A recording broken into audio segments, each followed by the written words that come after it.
Hey guys, it's Spiffy Guy, and we're out here for another adventure. It is April 10th, 2015, and we are sitting right next to the Cutaway Creek here at the Bass River Resort, which is off in that direction.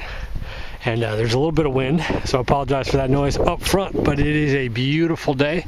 We've had some pretty severe thunderstorms over the last week, tornadoes yesterday, and it's going to be clear for the weekend. And so you can see there's a lot of water here. And what are we doing out here? We are camping at the Bass Resort. People are starting to trickle in, and we are doing the Ozark Trail Association's Spring Mega, which is put on by the Alpine Shop, and this is a big giant work event. And so everybody's going to get together, and we're going to build a lots trail, and there's just frogs everywhere. You can see there's another guy. And so that's what we're doing. So we're just hanging out at this point in time. I just showed up, and we're just going to enjoy the weekend and build a little trail. And I think we're having barbecue tomorrow, and it's going to be a grand time. But I'm just going to play next to the creek and look for frogs. I love frogs. Well, here is the casa for the event, the tarp tent, double rainbow. I was thinking about bringing my hammock, but it's going to get down to about 39 tonight, and my hammock insulation just doesn't go that low. That's something I might try to work on towards fall, but for the most part, the tarp tent works fine. And the trees are kind of spread here. It might be difficult to find a good spot to put the hammock with the tarp, but the ground is wet in a lot of areas. So with all the rain, folks up on the high ground, they're doing raffles at this event, and I think that little blue canoe right there, I don't know if you guys can see that, it's like a little short 10-footer or something like that. I think that's up for raffle. We might have to get in on that action. But supposedly about like 200 or so people show up here, so it should be pretty fun. And then they split up into groups. That is a really cool tent right there. That is the REI Habitat. I think that's the Habitat 4. You can stand up in that thing. That's huge. This whole car camping thing just throws me for a loop. You know, I fit everything into a couple IKEA bags, but it's still all backpacking gear. Yeah. Yep, they're doubling the size of the back. This stuff right here is wild onion, sometimes called field garlic. It is everywhere out here, all over the place. Folks are bringing serious car camping tents. We got like a pavilion over there. I think half the Roman Legion's going to show up for that. But I just come walking down here. We're just kind of sitting around, gabbing away. There's lots of bugs out. Lots of like horse flies looking things. But I figured I'd come down here and see how fast the water's running. These are actual campsites. Different spots down here. So yeah, obviously you wouldn't want to camp down here if it was going to rain, because you may get rained out. It's really flowing. But you can see across, I don't know if you guys can see that, the pink trees in there. Those are redbud trees. Those are going to be the first trees that are going to bloom in spring. And you can eat the, you can actually eat the flowers on them. They're not bad, but there's a lot of medicinal uses for that tree. So it's a good tree to know, and it's really easy to spot in the early spring. But this is definitely flowing. Like I said, we got a lot of rain over the last few days, and some places up by us we got 2 inches of rain in like 30 minutes. So real heavy thunderstorms. So I suspect that all the creek crossings are looking like this for the next few days until everything calms down.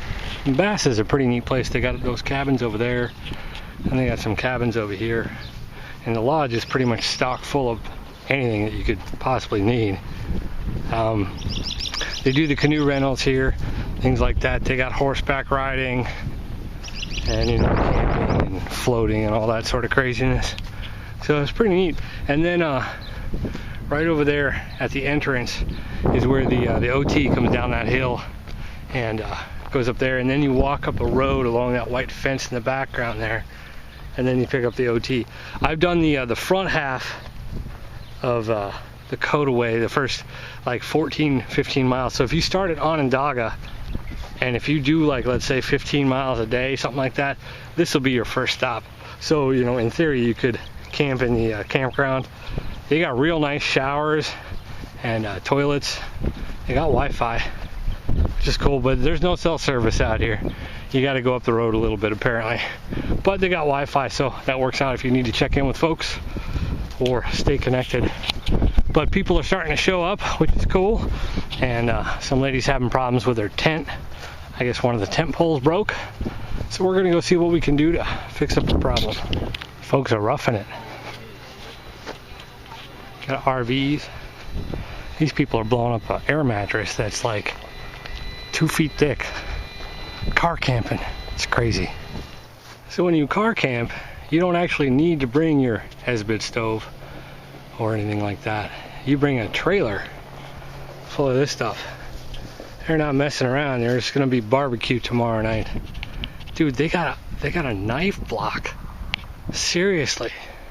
I bring a pocket knife and a cat food can. There's something to be said about car camping, I have to say. Look at the size of that can of green beans. Holy moly. It's gonna be good food. We'll definitely show the video of that later. Alright, so I don't know if you guys can see that. This is a company called Hemlock Canoes, apparently, and it's made in Chippewa Falls, Wisconsin. This is like a fiberglass canoe, I think, with a full keel on the bottom, and it's 10 foot, and they're auctioning off for $10 for a raffle ticket. You know, I might have to buy 2, because that would be so awesome. It's got 2 seats, and apparently it's pretty stable. Very nice looking. Be super cool to win that. Luckily I have a roof rack and I bought ratchet straps. Yeah. So people are starting to filter in. I'm gonna make some dinner here. I got some old meals I need to use up. This is just some minute rice, and this is just a little miso soup. I don't know if you can see that. And then I harvested some of the wild onions, and we'll chop those up and stick them in there. Always make sure you know what edible you're putting in there. And then I'm just gonna use the Esbit stove. A lot of folks are making fires and stuff, and I'm just lazy. I'll just use the Esbit, and it'll be no mess. We're gonna have some smoked salmon to go along with it. So it's a very beautiful night. There's a breeze coming in, so we're just sitting here next to the tent, gonna cook up some dinner. I use a quart bag for a lot of these meals because I don't need a full gallon size, and then it fits in my little Toke's 450 ml pot, and then I can just, you know, use it as a bowl. And then when I'm done, I just zip up the bag and put it in my trash bag. I always bring an extra one for trash, and that way no cleanup. Nice thing about car camping is you can bring all the beverages that you want. It's a little Hornsby hard cider. It's not too bad.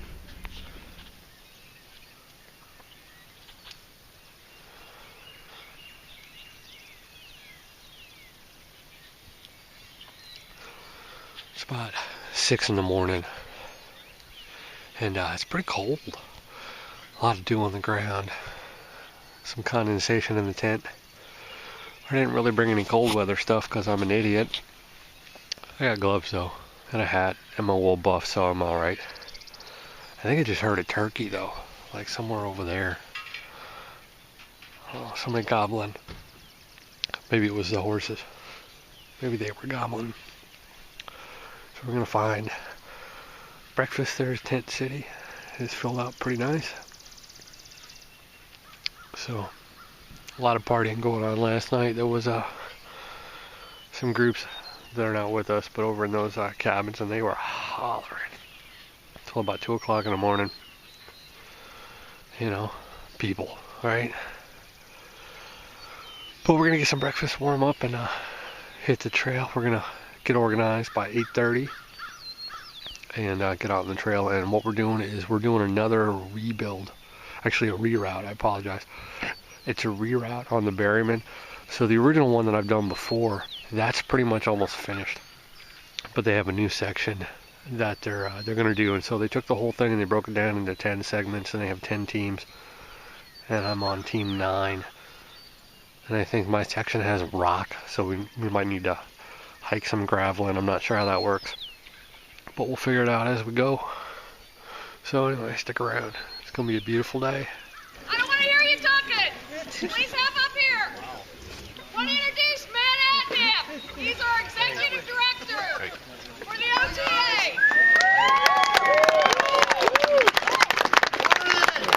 Morning! I may sound a little quiet, but thank you all for coming out. I'm not sure what the final count is. We'll get that to you and let you know, but I'm hoping we're close to a record number of people today. So what we're looking for is a nice 45-degree angle so that it comes down, it keeps going. We got a little bit of a tilt to our tread to keep it moving, but it's slow. So this whole section they ran a mini dozer through to help, you know, get the cut already going. And so this is kind of what I got going on here. I'll give you an idea. We got folks spread out all the way along the line. And then we're gonna break this. There's a big old rock right here, that might be a problem. And there's a lot of fall off here. So I might have to cut down and bring it in. I'll check with the crew leaders, I'll make sure I'm doing exactly what I'm supposed to do. It's only my second time building trail.